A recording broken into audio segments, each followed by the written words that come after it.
Hello, and welcome to your fire education program for 2020. We're doing it a little bit different this year since we're not allowed into the schools. We are going to be doing it this way by video. So we are the North Berrien Fire Rescue Department. We're the department that covers your area for your schools, and if you live in the Coloma City, Coloma Township, and Hager Township area. I am a lieutenant here with the fire department. My name is Frank DeLatorre. I have our chief, Mike Maddox, and one of our firefighters, Alec DeLatorre. Give you a little bit about our fire department. We operate different than what you might see on TV, or if you go to a big city or a family lives in a big city. We are not a full-time department. We are what's called a paid on-call volunteer department, which means nobody lives at the fire station 24 hours a day, 7 days a week. When we get a call, we come from home, we come from work, we come from school, we come from our kids' games or practice or restaurants if we're out to dinner, etc., and respond to the station, get our gear, put it on, and leave for the call. So we are a lot different than what you might see on TV or what you might know if you have family that live in larger cities and so forth. We operate a little bit differently. So to start off with here, like I said, we're doing this a little bit differently by video. And the first thing I want to bring up is how many of you guys know if you need the police department, the fire department, or an ambulance, what number would you call? That's right, you call 911.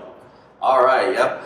So you want to make sure if you had an emergency like that, you'd want to call 911. Stay on the phone with the 911 operator.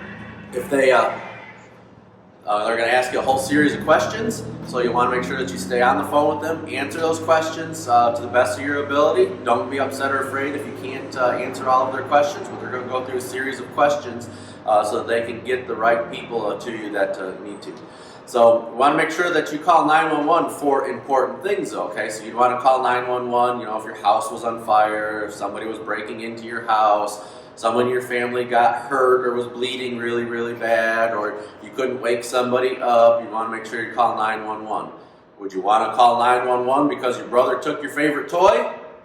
Alec? No. All right. Would you want to call 911 because your best friend was mad at you? Chief? No, not really. Yeah, so you want to make sure that you call 911 for emergencies. Like I said, if your house is on fire, somebody's breaking into your house, you saw a car accident or you were in a car accident, couldn't wake your family member up and stuff like that. You want to make sure that you call 911 for emergencies. It's not to be played with. So the next thing I want to bring up to you guys is how many of you guys know what this is? Alec, what is this? Smoke. Correct, it's a smoke alarm. How many of you guys have these in your house? It's very, very, very important that you guys make sure that you have these in your house. You need to have one on every level. So if you have a basement, your first floor, your second floor, your attic, you want to make sure that you have one on every level and that you put one in every bedroom. Every bedroom needs to have one, because when you go to sleep at night, close your eyes, your nose goes to sleep, your ears go to sleep. You may not smell or hear that fire burning or hear it crackling and popping or smell it or see it. So it's very important because this is constantly monitoring. It's always monitoring your house for heat and smoke. So if it picks up any heat or smoke, it's going to go off and let you know that there's an emergency or something in your house. And if you hear that sound, you need to make sure that you get out of the house as quickly as possible. Chief, how do you want to get out of the house? Well, you want to get out of the house by staying low. Don't get into the smoke. The smoke is nasty stuff. You don't want to breathe it. You don't want to smell it. You want to crawl out of your house. You want to crawl out of your house underneath the smoke. You crawl like an army man or slither like a caterpillar and get out of your house, because if you breathe the smoke, it'll make you sick and also give you big, huge boogers. Right, so make sure you stay low getting out of your house. The other thing you need to know is you need to know 2 ways out of your house and 2 ways out of every room in your house. So front door is the most logical, but make sure that you know a second way out of your house, whether it be a back door, side door, window, sliding glass door. But make sure that you know 2 ways out of your house and 2 ways out of every bedroom or every room in your house. So for instance, you're in your bedroom, you went to go out of your bedroom because your smoke alarm went off in your room and you touched your door and it was hot. If you're when you touch your door, use the back side of your hand first before you open it. And if that door was hot, then you wouldn't want to open it because there might be fire outside that door. So you want to go to your window. Or if you happen to be lucky and have a bedroom that has a second door, go to that door. But you want to make sure that you know 2 ways out of every room in your house and 2 ways out of your house. If your bedroom happens to be on a second story or a third story, make sure you go to make sure your bedroom door stays closed. You want to go to that window. When we get there in the fire truck, we walk all the way around the house, see where the fire is, get a good look at the house and so forth. So when we come around the back side of that house, you can throw a pillow at us, a stuffed animal at us, hang a sheet outside that window, so when we walk around, that tells us that there's somebody up there in that window or in that room, and we'll get a ladder up there to get you out. And you can open the window and come around and yell and scream at us and so forth, but you don't want to always leave it open because it will draw the fire towards you, towards that window. But make sure that you stay near that window and get our attention when we come around by yelling at us, screaming at us, putting a sheet out the window, throw a pillow at us, throw a stuffed animal at us. Don't throw your Tonka truck at me, that might hurt when it hits me in the head, but at least your stuffed animal or pillow and so forth, so we know where you are. So we'll walk around the house and see. So again, with knowing 2 ways out of every room and 2 ways out of your house, you want to have what's called a meeting point. Alec, what kind of meeting points should they have? You should have a few. A tree, maybe a mailbox, fence post. Have a few set up in mind so you don't just have one if you can't get to it. Okay, yep, so you want to make sure that your meeting point is a stationary object. It's not going to leave. Like you said, a tree, a mailbox, a fence post, a large rock. Because again, when our fire truck rolls up on scene, we're going to ask, is everybody out of the house? And if there's still people in the house, then we change and go into a different mode.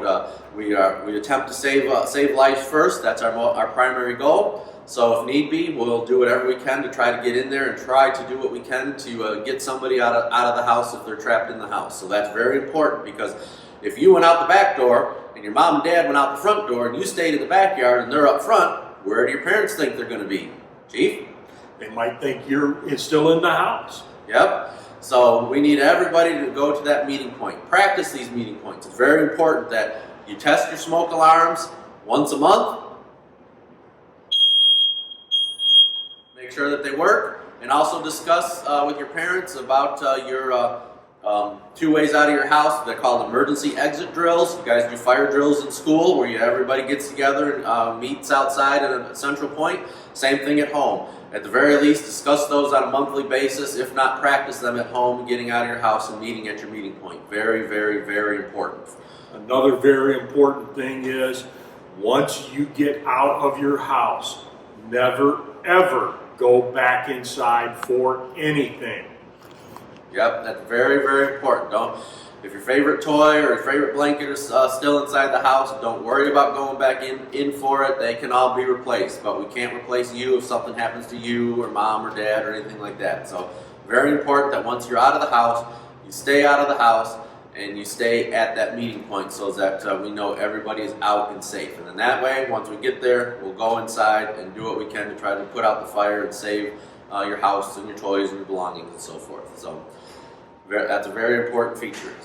So again, along with that, smoke alarms. Very important that you have a smoke alarm in every level in every room in your house. If by chance you don't have smoke alarms or you can't afford smoke alarms, we have a grant program that comes from ServPro. They give all the fire departments in our county smoke alarms, and this year they're doing some CO alarms. So if you can't afford any or you don't have any, get with your teacher. Your teacher can get in touch with us or have your parents get in touch with the fire department directly. We would be able to get that stuff, those smoke alarms to you that we get donated to us so that you can have them in your house and help keep you safe. Hey, Lieutenant Frank, I know we're going to hear a big groan right now, but do you have some homework for our young friends to take home with them today? Yes, we do. What we got here, there'll be some papers that your teacher will be handing out to you. This particular one here explains to your parents about our fire education safety. And on here, it asks you to mark how many smoke alarms you have, where they're located in your house, the date on the smoke alarm, and when the batteries were replaced. So what I want you to do, your teacher will give these to you. You'll take these home. You'll do this with your parents. So this is a job for you and your parents, and then bring them back to your teachers, and your teachers can give them back to us. This will also help let us know who needs smoke alarms in our community, so we can get those smoke alarms out to everybody. So you'll have some homework here, but it'll be fun. That way you and your parents can determine how many smoke alarms you have in your house and all the locations that they're at. If you have more than 6 that are listed here, go ahead and write them in at the bottom. The more you have, the better. And by the way, this homework isn't just for you, it's for mom and dad too. Okay, so the other thing we're going to do is we want to show you what one of our firefighters look like if we had to come into your house. So if your house was on fire and you as kids couldn't get out, or you were in a car accident or something and saw some of our firefighters come up, we're going to have Alec here. He's going to put on all his fire gear, and so that you can see what he looks like, what he sounds like, so that you won't be scared if we had to come into your house, okay? So while he's doing that, Chief here is going to describe all the different parts of his fire gear as he's putting it on, so that way you guys will can see and understand everything that we're putting on here. Okay, if a call comes in and we get to your house, first thing firefighter Alec is going to do is he's going to put on all his, what we call bunker gear. He's going to start out by taking off his shoes, and he's going to step into his boots that he keeps inside his bunker pants. And the reason we do that is so he can get them on quickly. So he's going to pull up his bunker pants, throw his suspenders over his shoulders. Hey, you know why firefighter Alex wears suspenders on his bunker pants? Anybody? That's so he can keep his pants up. Next thing firefighter Alex is going to do is he's going to put on his hood. His hood is meant to protect the top of his head, his ears, his neck area from any kind of hot objects that may come in contact with it. And now what firefighter Alec is going to do, he's going to do something that we tell him he has to do, but he really listens to his mom more than he listens to me. He's going to put on his coat before he goes out to play. So he's going to put on his coat. His coat and his pants are made of the same material. They're fire resistant. They don't catch fire real easy, and they help deal with the heat of the fire. But you also notice that he zipped up his coat, he sealed it up over the zipper. He's also taken his collar and sealed it up over his collar. Now he's going to pull his hood down and he's going to put on his mask. The mask is there to protect his face and his eyes, his nose, and his mouth. But if you look at the front of his mask, there's a big old hole right there. Kind of looks like a pig nose. Well, that's so he can connect up his air pack to it. And we're going to talk about the air pack here in just a couple minutes. But here's firefighter Alec. He's now pulling his hood back up and over and sealing it around his face piece to make sure that that nothing else can get inside of his gear and inside of his hood or anything like that to keep him safe. We're going to move his helmet over here so he doesn't have to walk back across.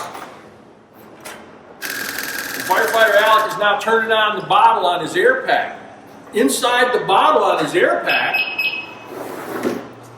what we do is we push breathing air. So the air that we're breathing right now, we compress it in a compressor and we put it inside this bottle so it stays there for him to use. So now he's going to put that on, and he's going to put that on and he wears it like he wears a backpack. So he's going to put that on, and as he's putting it on, you see 3 helmets in front of us. You see a black helmet, you see a red helmet, and you see a white helmet. People who wear black helmets are firefighters. That's their rank. That's how we know they're firefighters. Firemen who are wearing red helmets, they're fire officers, lieutenants, and captains. The white helmet happens to be my helmet. I'm the fire chief, so I get to wear the white helmet. So everybody knows where I'm at. All they got to do is look for the white helmet. So firefighter Alec is putting on his helmet, and the helmet is actually a very important part of his fire gear. This protects his head from falling objects like ceilings, lamps, sometimes stuffed animals that come out windows. Next thing he's going to do is he's going to connect up this part of his air pack, which is called the pig snout. This is where the air from the tank flows into his mask so he can breathe. Now you hear him, when he takes a breath in, you'll hear him breathe. He kind of sounds like, who does he sound like, Frank? Sounds like Darth Vader. You guys all know Darth Vader, right? Star Wars. You know, sometimes he comes up and he tries to mess with us. He goes, Frank, I am your father. Actually, So now the term would be the other way around. That'd be me saying it to him. So he wears gloves that protect his hands. And this is all what he would wear coming into a burning building or into a house filled with smoke. Now, we've been told a lot that some of you young folks get scared by seeing a fireman dressed like this. Don't be scared. This person dressed like this is coming to help you. So if you see them come into your house, and they're probably going to come into your house crawling just like you should be crawling. Don't be scared of them. Come to them. They're going to talk to you. You're going to hear them talk like this. Talk to them, Alec. Hello, guy. Can you all hear me? He's going to sound a little muffled. Also, too, you heard that little beep sound? Well, that's protection for Alec if he's inside and something happens and he can't move. His air pack has an alarm built into it that if he doesn't move for 1 minute, it starts to beep just like that. Now, if he doesn't move for another 45 seconds, it goes into a really loud alarm, like a smoke alarm, and that's there to help protect him and helps us other firemen find him in case he gets in trouble. So never be scared of a person dressed like this if they're coming into your home and the fire department is there. They're there to help you. Go to somebody dressed like this. They're there to help you and get you out safely. Now, you see him wearing all of this stuff? I'll bet he turns into the same person he was when he started. So go ahead and take all that stuff off, Alec. So while Alec's taking all that off, I want to let you guys know, here, like I said, our fire department, we are a paid on-call volunteer fire department. Actually, Alex, stay over there and take it off. We're what's called a paid on-call volunteer fire department. So with that, you know, like I said, we have people that come from all areas, like I said, home, work, school. But that also means that we have people from our community that are part of our fire department. So if that's something that you're interested in as you guys grow up, even once you get into high school, there is a program in the high school that allows you to take the firefighter classes while you're in high school. In our fire department here, we offer a cadet program where while you're in high school, you can get onto our fire department, do the trainings with us, learn with us. We help you through your schooling and be part of our fire department during your high school years. And that's actually how Alec here started. And we have another guy that was a cadet through the high school program. And that helps you work your way up through. So if it's something that you're interested in, keep that in mind. And when you get into high school, you'll have those options available to you as well once you get up into high school. So as Alec finishes taking the rest of his stuff off here, you'll see that he turns back into the same person he was before we started. It's a miracle. All of us under all of our fire gear, we're just the same as you guys. We just put that all on. As Chief said, that stuff helps protect us. It will burn if it gets hot enough. It's just made out of special material to be a little bit more resistant to the heat and the flames to allow us to go into the burning buildings. So with that, like I said, you guys will be getting some stuff. We'll get to your teachers. There'll be some handouts and a booklet that we'll get to you guys that you'll be able to do some fire education stuff with. Don't forget your homework portion here that teachers will get to you. Take home with your parents on your smoke alarms. If you have any questions or anything, you can get those to your teacher. Your teacher can get those to us and we can try to answer them. I want to thank you for letting us come into your classroom this way. Due to the COVID-19 stuff, we're not able to come in person, so we're doing it this way by video. So thank you very much. Have a good day, and everybody keep safe. Bye. Bye.